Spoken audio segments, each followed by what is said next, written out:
Bradley Hayes adjusted his tie as he walked through the gleaming marble entrance of Meridian and Associates, the investment firm where he'd worked for 8 years. Senior portfolio manager at 34, with a corner office and a reputation for turning struggling accounts into gold mines, life was good. His phone buzzed.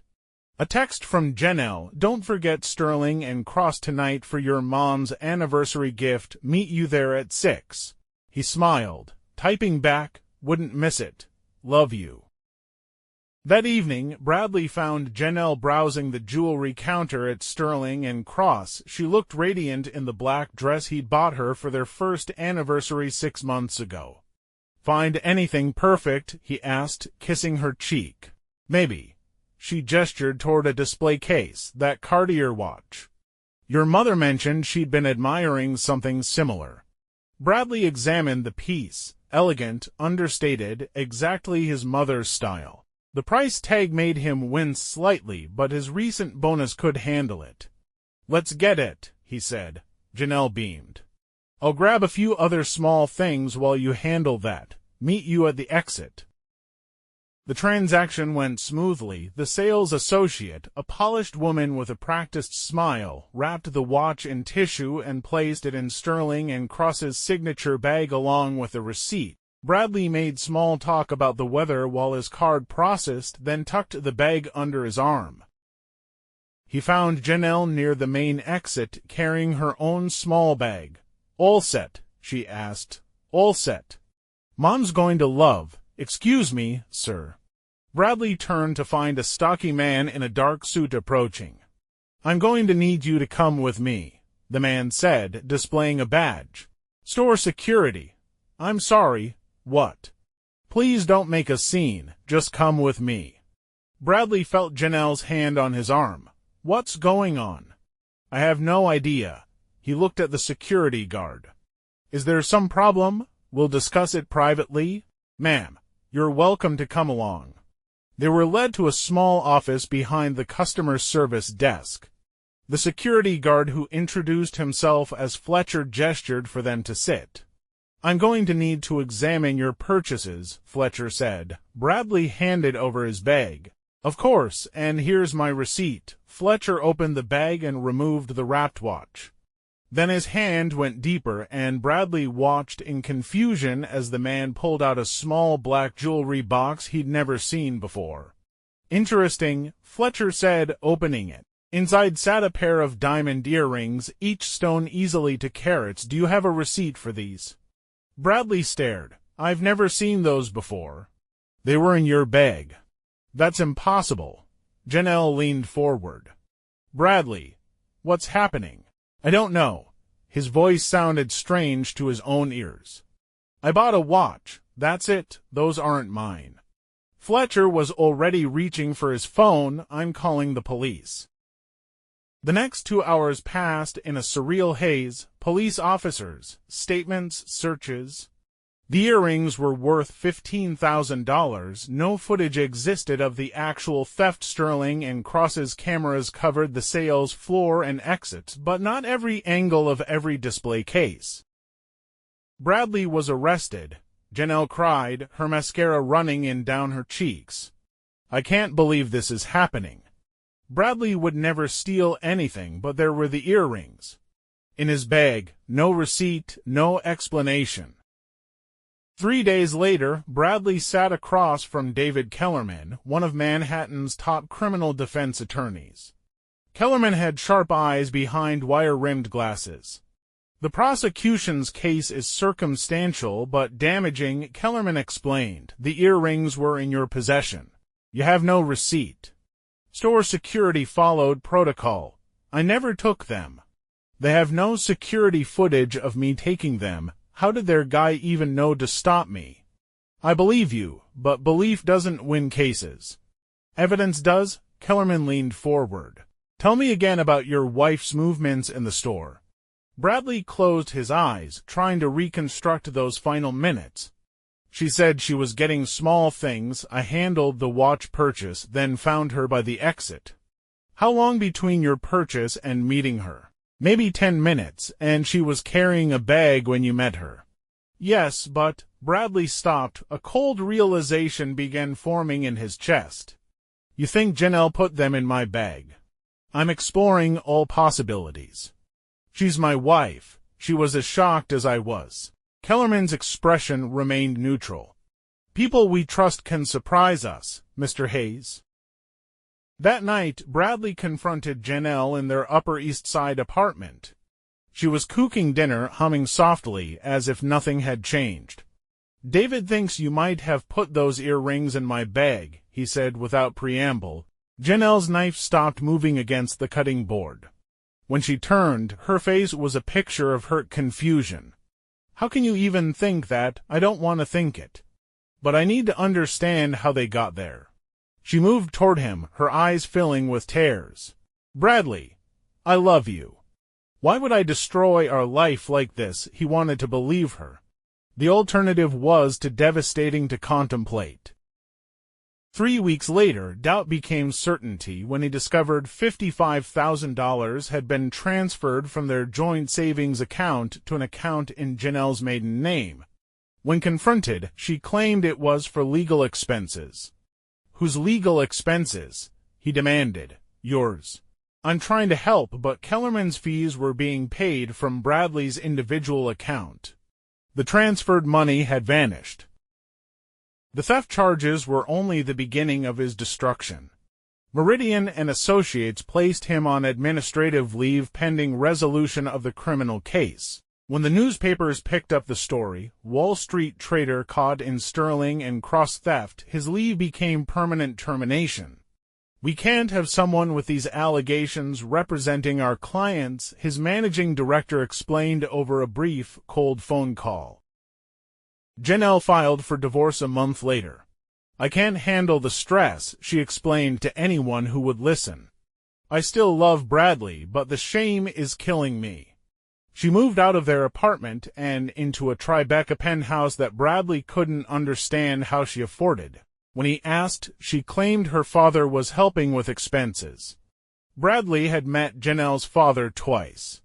The man drove a 15-year-old Honda and lived in a trailer park in Ohio. The trial took place for months later. Kellerman mounted a vigorous defense, arguing that the evidence was purely circumstantial and that reasonable doubt existed about how the earrings entered Bradley's bag. But the prosecution had a simple, compelling narrative. Wealthy Wall Street financier, feeling entitled, makes an impulsive decision to steal expensive jewelry. The earrings were found in his possession. He had no receipt. Case closed. The jury deliberated for 6 hours. Guilty. Bradley received a suspended sentence and community service, but the conviction destroyed what remained of his professional life. No financial firm would touch him. His savings, depleted by legal fees and unemployment, dwindled rapidly. He moved from the Upper East Side to a studio apartment in Queens. He took work as a night security guard at an office complex in Midtown Manhattan, walking the same halls where he'd once conducted million-dollar transactions with clients. Meanwhile, Janelle thrived. She appeared in society magazines, attending charity galas and art openings. She drove a new Mercedes and wore designer clothes that would have cost Bradley 3 months' salary at his security job. When he saw her photograph in New York Magazine 6 months after their divorce was finalized, laughing with a group at some charity luncheon, the caption mentioned her work as a private wealth consultant. He knew Janelle had never worked a day in finance in her life. The breakthrough came months after that article from an unexpected source. Bradley was working his usual shift, walking the empty corridors of the Chrysler Building, when he encountered Carmen Vasquez cleaning offices on the 15th floor. She was from Puerto Rico, in her 50s, with careful English and observant eyes. "You're the man from the newspapers," she said one night, not unkindly. Bradley stopped walking. "Yes, my cousin. She work at Sterling and Cross, in cleaning, night shift." Bradley felt something shift in his chest. "Oh, she remember your case. She say something not right about the woman. The woman who cry? What do you mean?" She leaned on her mop handle. "My cousin, she cleaned the security offices. She hear things, see things. The woman who cry your wife she come to store 3 times before the day you get arrested. Bradley stared. She was in the store. When, week before. She talked to security man, the one who arrest you. Fletcher, my cousin, she hear them talking. About what? She shrug. She no understand all, but she remember because the woman, she give Fletcher envelope. Bradley felt the world tilt. Are you sure? My cousin, she very sure. That night, Bradley called Kellerman. It's been over a year, the lawyer pointed out. The conviction stands. Unless we have new evidence, concrete evidence, there's nothing to pursue, even with witness testimony. From a cleaning lady who overheard conversations in a language she isn't fluent in. It's not enough, but it was enough for Bradley. It confirmed what he'd suspected. Janelle had orchestrated his destruction. The question now was why and how to prove it. The answer to why came through a private investigator named Thompson, a former NYPD detective who specialized in financial fraud cases. Bradley hired him with the last of his savings. Thompson's report arrived 3 weeks later. The truth was staggering. Janelle's private wealth consulting was a front for a sophisticated con operation. She specialized in targeting successful men, marrying them, gaining access to their assets, and then destroying them to cover her tracks while she moved on to the next mark. Bradley was her 4th victim.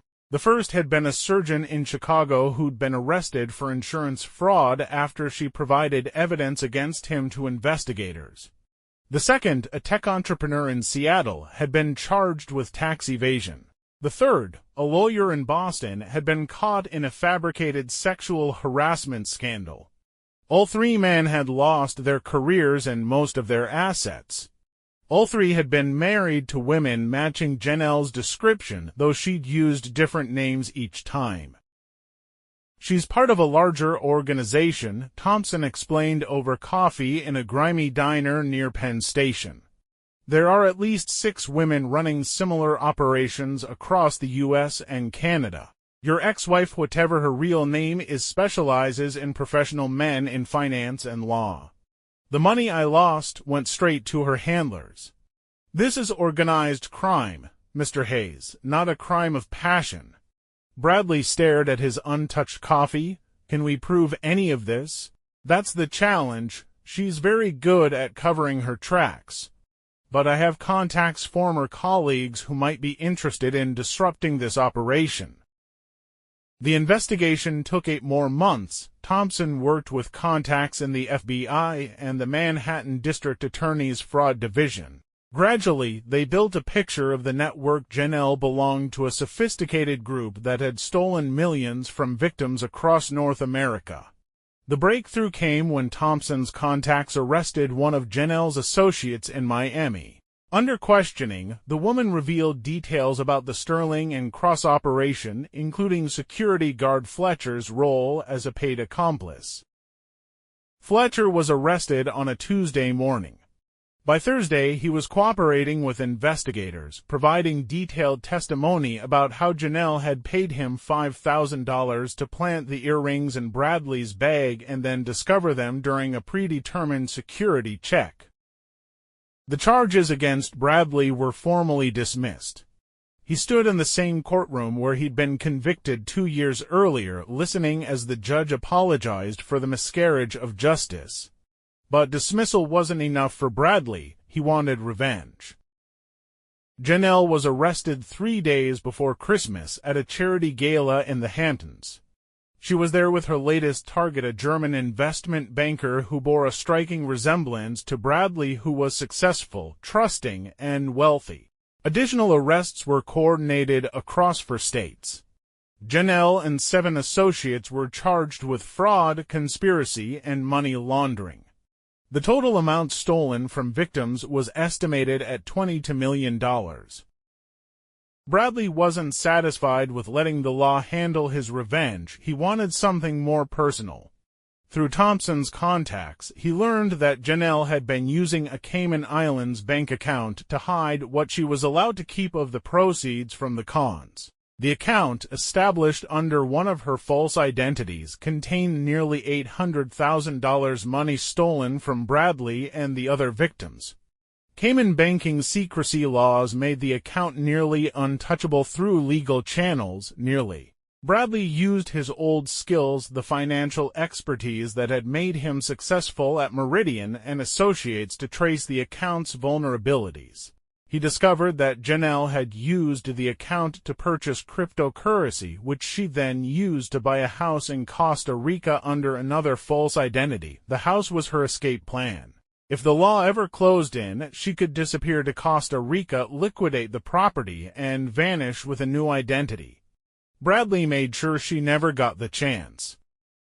Working through a network of contacts, Thompson had introduced him to former intelligence operatives who'd gone private. Bradley orchestrated a campaign that systematically destroyed Janelle's carefully constructed escape routes. The Costa Rica house was sold to cover tax liens that mysteriously appeared against the property.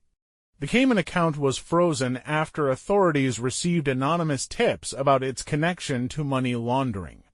Janelle's false identities were exposed to federal authorities. When Janelle finally came to trial, she had nothing left. Her expensive lawyers abandoned her when their fees stopped being paid. Her co-conspirators had already accepted plea deals that implicated her as the operation's ringleader. She was sentenced to 12 years in federal prison. Bradley attended the sentencing. Janelle looked across the courtroom at him as the judge read the verdict. After the hearing, he walked out into the Manhattan afternoon. Thompson was waiting by the courthouse steps. "How do you feel?" the investigator asked. Bradley considered the question. 2 years ago, he'd been a broken man, sleeping in a Queens studio and working night security. Now he had his name cleared, his conviction overturned, and his tormentor behind bars. But more than that, he had something he'd never expected to find: purpose. "I feel like I'm ready for the next case," Bradley said. Thompson raised an eyebrow. "Next case? There are other victims out there. Other people Janelle's network destroyed." Bradley pulled out a business card he'd had printed that morning. It read, "Bradley Hayes, Financial Investigation Services." "I think I've found my new calling," Thompson smiled. "In that case, I have a case file you might find interesting. A surgeon in Philadelphia whose wife just tried to have him arrested for insurance fraud." Bradley took the file. "When do we start?" As they walked away from the courthouse, Bradley felt something he hadn't experienced since that night at Sterling and Cross, the satisfaction of a plan perfectly executed. But this time he was the one doing the planning. The hunter had become the predator, and there were plenty of wolves left to catch.